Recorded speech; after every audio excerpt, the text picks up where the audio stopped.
লাগবে কারো বাসন কোসন লাগবে কিনা বলেন তো? মাটির বাসন কোসন, আজকে মাটির বাসনপত্র নিয়ে বসছি।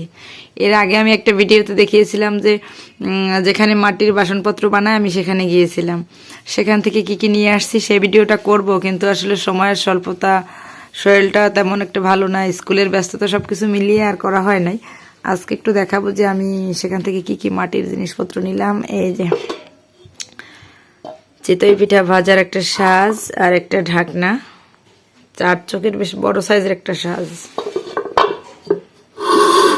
আর এটা হচ্ছে আবিহা ছোট্ট একটা কলস, কলসের ঢাকনাটা কই, এই যে এটা ভালো না, কাশি হচ্ছে, ঠান্ডা, জ্বর, গলা ব্যথা। আর এই ছোট্ট ছোট দুটো বাটি দেখি কি কাজে লাগাই জানি না। আর এখানে একটু বড় সাইজের 2টা বাটি আছে। এই কি, এই হচ্ছে আবিহাও বসা আছে আমার সঙ্গে। এই যে কলস, কলসটা কিন্তু খুব সুন্দর। আমার আম্মু বলছে এই কলসটা নেও, দেখো এর মধ্যে এগুলো ভিজান যায়।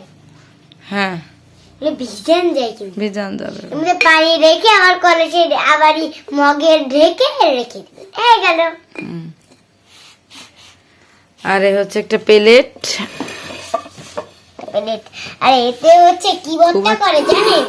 আলু ভর্তা করা যায়, পেঁয়াজ ভর্তা করা যায়, সব ভর্তা করা যায়। আপনাদের জামুন করা যাবে, সব ভর্তা করা যাবে, সব। কি ঠান্ডা, গলা ব্যথা, কাশি, ভর্তা ভাজি, যাই হোক তেমন খুব বেশি কিছু কেনা হয়নি। সব মাটি। একটা মাটির প্লেট, 2টা ছোট বাটি, 2টা বড় বাটি, একটা কলস আর একটা সাজ। দেখা যাক এইগুলো যদি ভালো হয়, ব্যবহার করে যদি ভালো মনে করি, তাহলে আবার কিছু কিনবো হয়তো।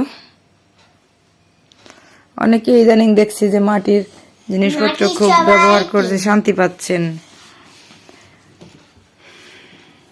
আপনারা কে কে মাটির জিনিসপত্র ব্যবহার করে শান্তি পাচ্ছেন একটু জানাবেন প্লিজ। এগুলো সবই ভেজানো যাবে, ভিজালে আবার এই মাটির গুলো উঠে যাবে না। আল্লাহ হাফেজ বলে দাও। আল্লাহ হাফেজ। আপনার কিন্তু এগুলো উঠবে না, এগুলো ভিজে যাবে। ভিজানো যাবে, ভিজানো যাবে।